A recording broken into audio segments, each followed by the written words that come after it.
Hello বন্ধুরা, শুভরাত্রির কাল আগত। খাওয়া কাল মানে খাবার ডিনার ডিনার করার টাইম আর কি। চলো তাহলে, গরম গরম মটন বানিয়েছিলাম, খুবই অল্প, হালকা পাতলা একদম। যা গরম পড়েছে, তা মানুষ খাবে কি বলো তো? মনে হয় ঝাঁঝে জ্বলে পড়ে শেষ পুরো। তাও হোক, মানুষের মন তো, খেতে তো হবে বলো। পেট তো আর শুনবে না। যাই হোক, দেখো গরম গরম ওদিকে ছিল মটন, হালকা পাতলা করে ঝোল, আর একদম গরম গরম ভাত নিয়ে নিয়েছি। একদমই সিম্পল খাবার দাবার। দেখছো একদম কিন্তু ধোঁয়া উঠছে, যা ভাত ভেঙেই গেল।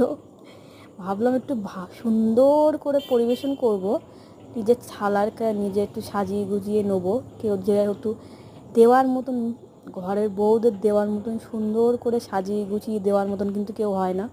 নিজের থালায় নিজেই গুছিয়ে গাছিয়ে একটু মানান করে খেতে হয়। কিন্তু ঘরের বউদেরও ইচ্ছা হয় বলো, যে না একটু গুছিয়ে গাছিয়ে দিই। অনেকে, আমার তো হয় না ভাই, আমার দেওয়ার মতন কেউ নেই, আমার সবাই আছে কিন্তু দেয় না কেউ। আমার নিজের থালা নিজে গুছিয়ে খেতে হয়, এই আর কি। যাই হোক চলো, মেন সমস্যা কপাল, কপাল লাগে এইসব করতে গেলে। যাই হোক, তোমাদের সাথে মজা করছিলাম, দেখতে পেলো? এই দেখো, সুন্দর করে 2 পিস না 3 পিস মটন, আর এই যে লাল লাল বেশ মটনের ঝোল, কিন্তু দারুণ হয়েছিল মটনটা বন্ধুরা। দেখুন, দেখো তো, মনে হচ্ছে না ও আর একটু খাই? দেখে কিন্তু দারুণ লাগছে।